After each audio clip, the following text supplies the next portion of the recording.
Nag-live ka, tapos ang title mo, quick live, not feeling well. Paawa effect na naman yun. Maano lang po tayo, quick live.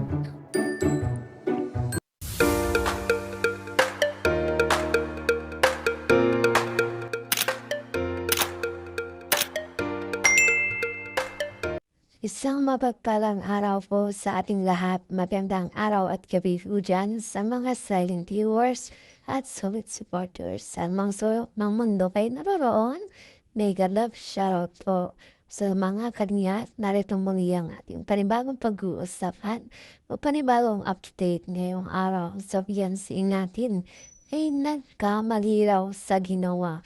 Naging isang katawa-tawa. So ano kaya itong mga kalingap? Yan natin nagsalita tungkol sa issue na Hansel nagalit at tungkol dito. So pero bago po yan, ay lagi ko munang paalala sa inyo bago po tayo magbigay ng ating mga komento at opinion ay tapusin po muna natin ang kabuuan ng video nang sa ganon ay akma po natin i-comment sa mga kanya palaikong din sa inyo. Patuloy natin suportahan ang mag-ama na matubang. Napakaganda nga po yung ipinapakitang pagbibigay saya at tulong sa ating mga kababayan.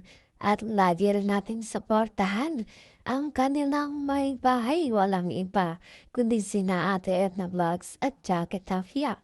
Huwag po sanang magsasawang sumuporta mga kalingap. So yan, sa ating muli nating pag-uusapan o bibigyan ng reaksyon ang patungkol nga po dito mga kalingap na kung sa issue patungkol kay Yancy talaga namang at tuloy-tuloy at talagang bawat araw mga kalingap marami tayong napapanood, marami tayong nakikita o nababasa na mga issue na talagang patuloy at hindi maawat-awat. At araw-araw mga kalingap Yansin natin ay nababash sa kanyang mga ginagawa. Tulad lamang nga po nito mga kalingap na kung saan dito nga po sa quick live ni Yancy na sinasabing inabot daw ng 1 oras mahigit. At yun nga raw po, ito nga po ay naging isang katawa-tawa sa mga ilang reactors na kung saan ay talagang binigyan nila ng pansin itong peak live ni Yancy na inabot daw ng 1 oras mahigit dahil ang peak live daw mga kalihap ay inaabot lamang ng 30 minutes o ilang minuto. Subalit itong kay Yancy daw ay hindi na inabot o talagang lumagpas na mga kalingap at inabot na ng 1 oras daw mahigit. At yun nga raw ba ay hindi na quick live kung kaya ay talagang binigyan ito nila o hindi nila pinalagpas ang sitwasyon nito mga kalingap. Yan natin ay nagsisinungaling daw na masama ang pakiramdam kung kaya ay dinahilan niya o sinabi niyang peak live lamang siya dahil nga po ay hindi siya okay. At masama nga po ang pakiramdam sa balit. At ayon nga po dito sa isang reactor na siya nga po ay nagpapaaway lamang para nang sa ganon ay marami nga po ang magpapalipat sa kanya. So grabe nga po na talagang nakakagulat ito at hindi natin alam kung ano nga ba talaga ang totoo at talagang hindi natin alam kung ano nga ba ang epekto nito kay Beyonce at pero mga kalingap sa ating mapapanood ay talaga namang itong si Beyonce natin ay hindi talaga o hindi na naapektuhan dito sa mga bashers. Bagkos tuwa pa itong si Beyonce na marami na nagbabash sa kanya mga kalingap. Dagdag ano po yan sa ating viewers, yan. Gusto ko nga po yan, pinapasok tayo dito ng basher. Gustong-gusto na po yan ngayon. Kaysa po sa iba magpunta pa yung basher, dito na lang po sa akin. Sa channel na lang po natin. Natutuwa pa po ako lalo eh. Pinatawanan ko lang po yung mga comment nila. So kaya naman pala mga kalingap ay talaga namang sa mga araw-araw na pangbabash dito sa kanya.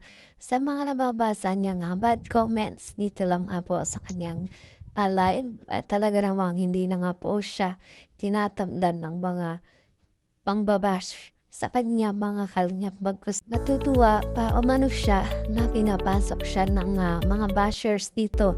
Lalo pagdating sa kanyang mga live, syempre mga kalingap sinasabi nga, more bashers, more blessings. So yun na talaga ang kailangan ni Fiancé kung kaya talaga hindi niya na pinapansin na talaga hindi niya na o hinahayaan niya na ito kahit napasukin siya ng mga bashers dito sa kanyang live ay okay lamang sa kanya. Subalit, ang nanay ni Fiancé ay galit na galit nga po sa mga bashers, sa mga nang babash sa kanyang anak. At talagang bawat niya po sa vlog ni Fiancé, nanay ni Fiancé ay nagpaparinig. At marami nga po ang nag-aabang mga kalingap no na kung saan ay magsasalita itong si Fiancé patungkol sa isyong ito na kung saan ay may bukol sa liig itong si Fiancé natin. So maraming din nga po ang naging concern at nag-alala at gustong malaman kaano nga ba ang totoo patungkol dito mga kalingap kung si Fiancé ba ay may sakit, kung yan ba ay simptomas na ng goiter o anuman mga kalingap. Subalit Fiancé natin ay hindi na rin panood o hindi natin narinig nagsalita patungkol dito mga kalingap na kung saan ay merong bukol ang kanyang liig. So, atin nga pong antabayanan at palay natin ay si Fiancé magsasalita patungkol dito mga kalingap. O ating din pag-usapan itong patungkol kung saan mga kalingap dito nga po sa Kick Live ni Fiancé na kung saan and reaksyonan at kinawang katawa-tawa mga kalingap. Yun ang quick live. Kaya lang, nakita niyo naman sa screen, inabot ng 1 oras at kalahati, kulang-kulang. Okay? O, yun. 10, 15, 20 minutes, quick live, okay? Kasi masama pakiramdam, so pag bibigyan ng viewers, masilayan ka. And, for update na din, makita ka nila. Yun, ganun lang. And lalo na kung masama pakiramdam mo, pero sabi ko nga dito, wala akong below the belt nag-reaction, baka nalibang. Hindi na naalala yung oras na napahaba na pala, inabot na ng mahigit. 1 oras at kalahati, kulang-kulang. Okay? Live umabot ka na 1 oras. Ano, good evening po. Quick live lang po tayo. I'm not feeling well po. Natatawa naman ako sa iyong tawa. Ay. Ayun na nga. Quick live. Ay, wala ko tayong magagawa. Ay, nakikita niyo naman sa screen. Wala tayong magagawa kasi mga reaction ay mag-reaction ho yan. Mas pang reaksyonan kung ano yung mali mo.